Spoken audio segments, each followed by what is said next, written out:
पता है कि बिहार में बाढ़ की मौजूदा स्थिति क्या है?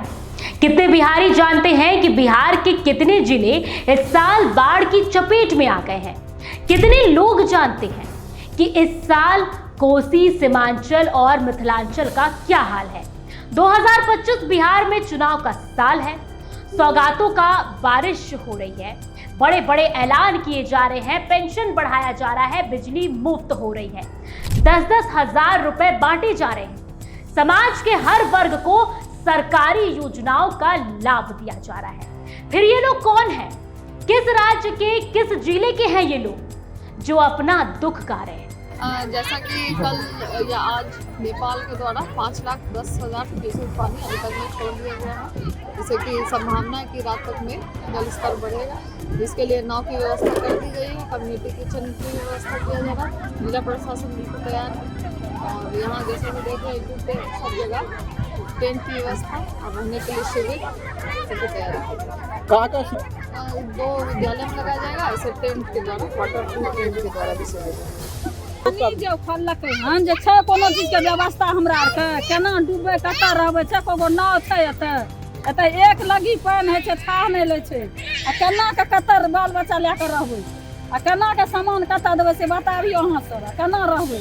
छै कोनो चीज के व्यवस्था नहि मरै छै, नहि बांध सड़क दिया दै छै, कोई कोनो चीज नहि। अखन तऽ कुछ अलार्म कए के गेलै जे सहचेती भए के रहै, कतऽ सहचेती भए के रहबै? कोन बाप दादा के घर से कतऽ जा के रहबै? कतऽ जमीन से ततऽ जाकर रहबै, छाही छपरी जाकर रहबै, कतऽ रहबै? कार मचा हुआ है और प्रशासन मेकिंग करने पे ध्यान दे रही है कि सबको कह रहा ऊंचे स्थान पे आके रुकें। अरे कैसे आएंगे आप? नौका नहीं दीजिएगा, कैसे आएंगे? आपका पदाधिकारी लापता है। अभी आपको टेबल वर्क करके कहाँ 7 पंचायत में नाव की आवश्यकता है कि लोग ऊंचे स्थान पे जाएंगे। कहाँ सामूहिक किचन चलेगा? इसके लिए आपको बनाना था कि उस जगह को चिन्हित करना था। अब तो कोई तैयारी करके रखते नहीं है और ये आपदा बार बार हम लोगों पे थोपा जाता है। अगर नेपाल में जब वर्षा हो रही थी और कंटिन्यू फाटक खोल के आप जल निकासी करते तो ये नौबत नहीं आती। एकाएक 56 फाटक खोल के हम लोग को डूबने पे मजबूर कर दिया जाता है प्रत्येक साल, और ये तो कमाने की जरिया है।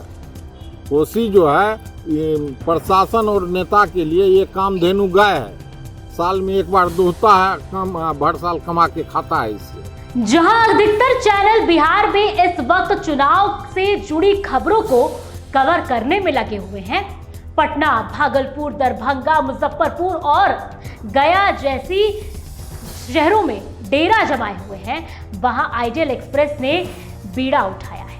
आपको लाखों की ऐसे मतदाता की हालात सुनाते हैं जिनके पैरों तले जमीन खिसका दी गई है।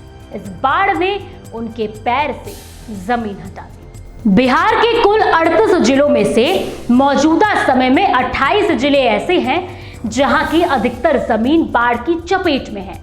इसमें से 10 जिले की हालात ऐसी है जहां 90% से ज्यादा इलाका जलमग्न है।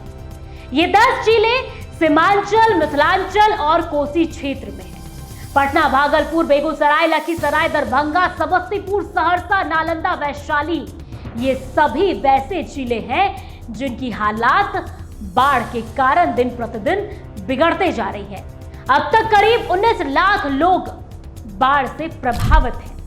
गंगा, गंडक, बागमती, कोसी और बूढ़ी गंडक के रौद्र रूप ने बिहार में बड़ी आबादी और जनजीवन को प्रभावित किया है। राहत के नाम पर केंद्र सरकार की ओर से लगभग 1300 करोड़ रुपए मिले हैं, लेकिन इससे भी पूर्ण रूप से सहायता वाली बात बनते नहीं दिख रही है। चुनावी साल में पीड़ितों को हो रही परेशानियों से शासन प्रशासन के खिलाफ लोगों की नाराजगी देखने को मिल रही है, और इन तमाम चीजों के बीच अगर किसी का फोकस बिहार पर है तो वो है बिहार के चुनाव पर।